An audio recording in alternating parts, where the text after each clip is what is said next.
I think there are lots of ways to approach real estate, and there are lots of philosophies about what real estate should be. I guess there's an analogy to life. There are lots of ways to approach life.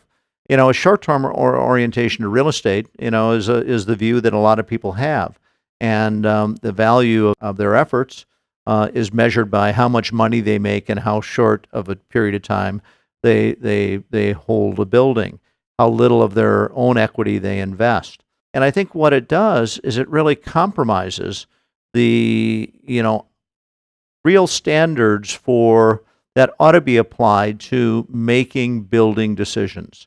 In any city in the U.S., you can drive down the highway and you can see examples of buildings that were built for the lowest possible cost, maybe in some really good locations, and if you can lease them for the highest possible rates, your immediate short-term return is pretty nice. But do they really improve the quality of the built environment?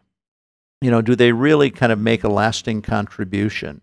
Churchill said, that we shape our buildings and they shape us. Right.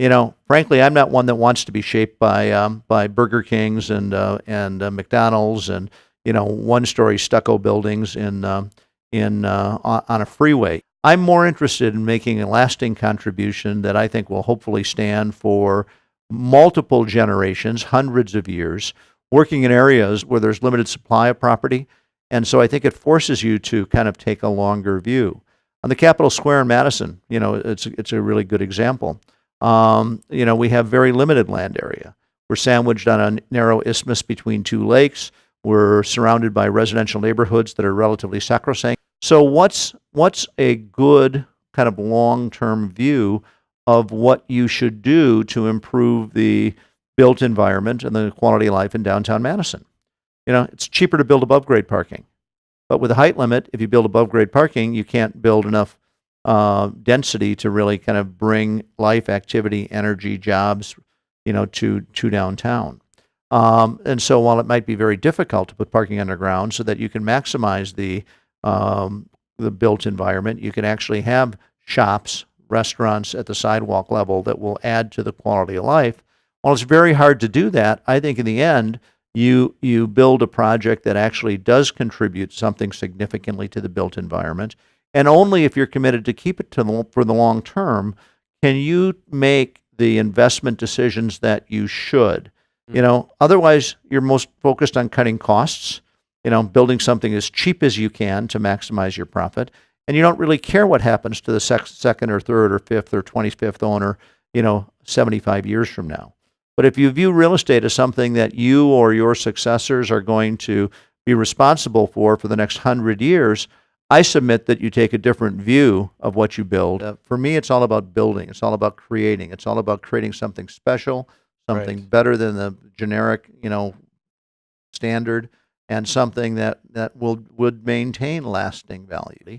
And I think it's a really it's a different approach, but it's frankly an approach that we're more comfortable with than treating real estate as disposable. We were touring your tobacco lofts and a couple other properties, and one of your employees was telling me about the great lengths that you guys went to, I believe, run some pipes underground so that there wouldn't have to be pipes on the outside, and to maintain a bit of the architectural and aesthetic integrity of the property. And then we looked at another place that was just really built to an incredibly high standard.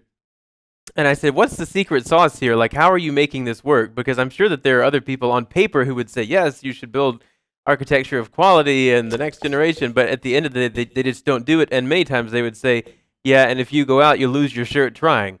So how do you make the numbers work on these things? We invest our own money.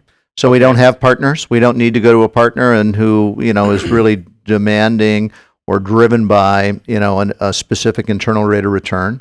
When we started out and didn't have any money, we had partners because we had to.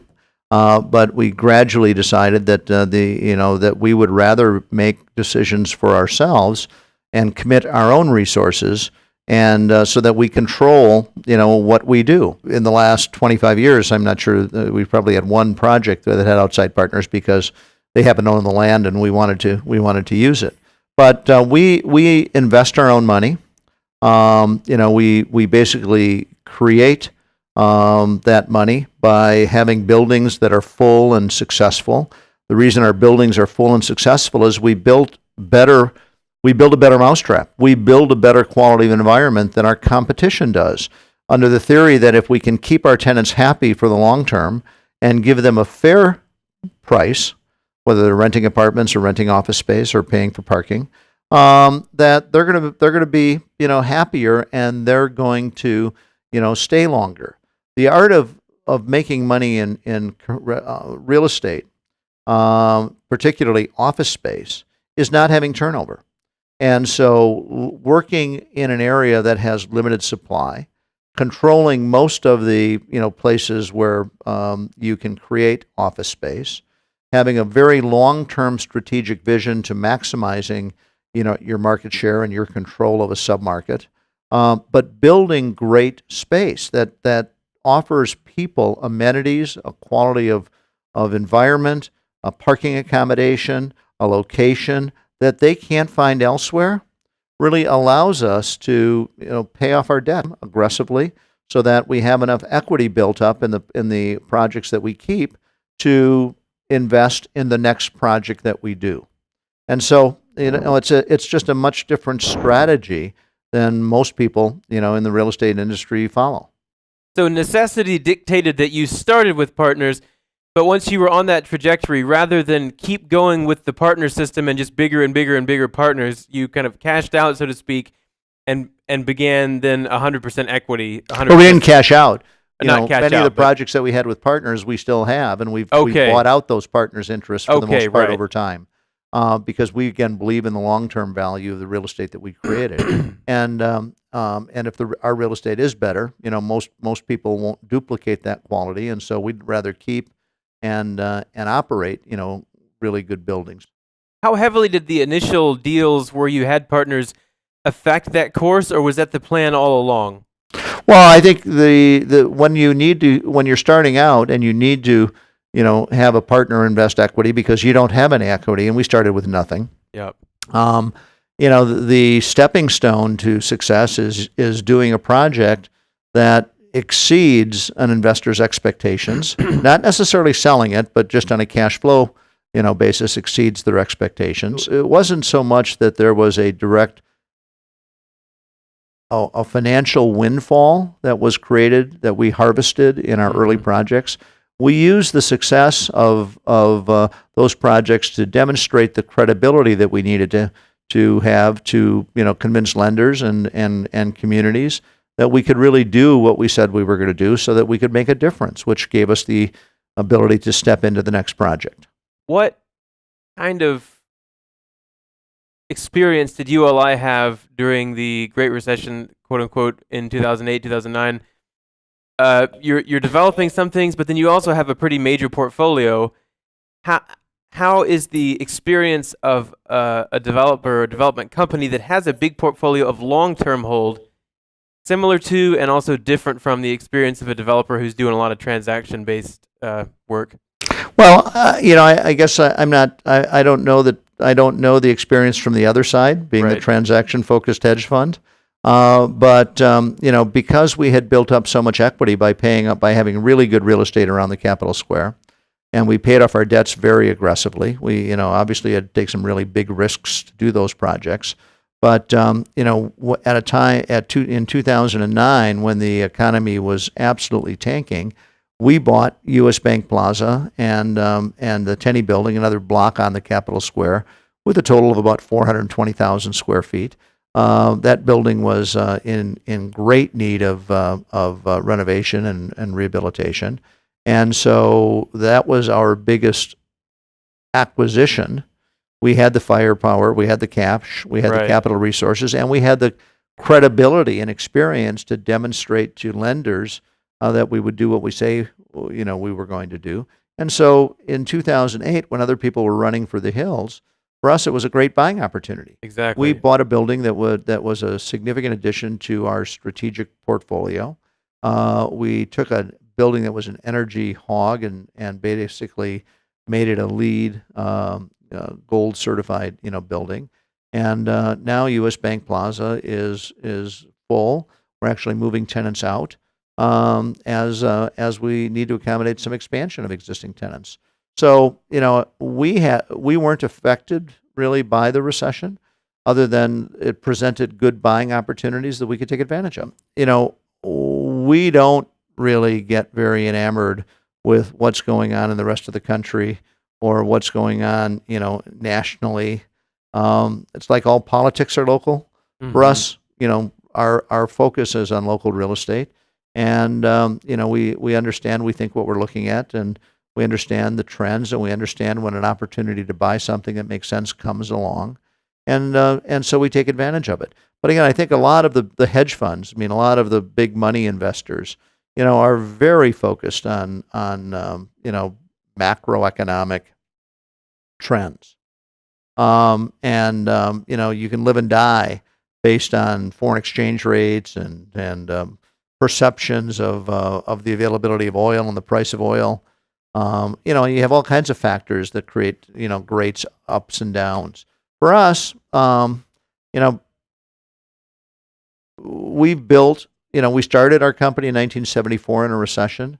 In 1981, we built a condominium project, Doty School Condominiums in Madison, at a time when prime was 18% and everybody else was, taking back condominiums. We sold 17 units successfully. Only made about $125,000 for a lot of risk and a lot of effort. By the way, after that project, we decided it wasn't worth selling things that you couldn't replicate, and Doty School was a unique project, still is today. And so today we would have done that as a rental project, not as a condo. But 82 was a recession, when a lot of people went broke. 1986, the Tax Reform Act came along and, removed the syndication benefits. 91, 92, was a recessionary year. 2001 was a recessionary year. 2009 was a recessionary year. We built and developed successfully through all of those because I think we stayed very focused on what it is we do, and we knew when there were opportunities that we could take advantage of. I saw you had architectural magazines in your lobby, which is not something I imagine I would see in lots of developers' offices. So talk to me a little bit about your relationship to architecture, to architects, and things to watch out for there. Well, we've always believed that great architecture or exceptional architecture creates value in how people perceive a project. And we were lucky enough to, I think, be exposed to some pretty good architects back in in the days when I was working for Inland Steel before we started developing on our own account. We had an appreciation. I had an appreciation for the value of design. If you look at something that makes a lot of sense, whether it's a chair that you sit in, or the elegance of a piece of furniture, or the design of a car, I think you may not know why you like it. You may not be able to articulate it, but you can look at something that really is elegant and really is functional, and you can say, "Wow, that's pretty nice." Well, I think you can do the same thing about buildings. Buildings are far more complicated. The challenge with buildings is you do them on a one-off basis. You're not building clay models of a building, and then once you get it right, you go build 300,000 units. We used architecture to create something that people will walk into and say, "Wow, this isn't just a vanilla office building. This isn't just a vanilla development. This isn't just a vanilla view." By controlling the architect, for most architects, their building is a painting, and they have a whole bunch of ego and investment, and they want to do it their way. Well, guess what? It's not their building. It's my building. And so there's a real creative tension between, trying to get great architecture, in a building that works, in a building that functions, in a building that you can maintain, in a building that you can actually live in long term. And I think the most successful architecture, or the most successful development, and the most successful long-term management, results when you can control an architect's instincts and urges, and you get collaboration, truly effective collaboration that really produces something magical and special. It's not just taking what the architect tells you. It's not just taking what the city planner tells you. It's not just taking what the contractor tells you and just sort of listening to all these experts and saying, "Okay, I guess I got it. You've all told me to do different things, and I can go do it." It's really having a vision. It's really controlling. It's really understanding. I think a successful developer is a lot like a conductor of an orchestra. Absolutely. You can take the talents of a whole bunch of different people, but you have to coordinate them, and you have to get them. They have to subordinate their own individual agendas to a greater purpose, and that greater purpose you've got to stay focused on, which is creating a terrific long-term building that you're going to own for the next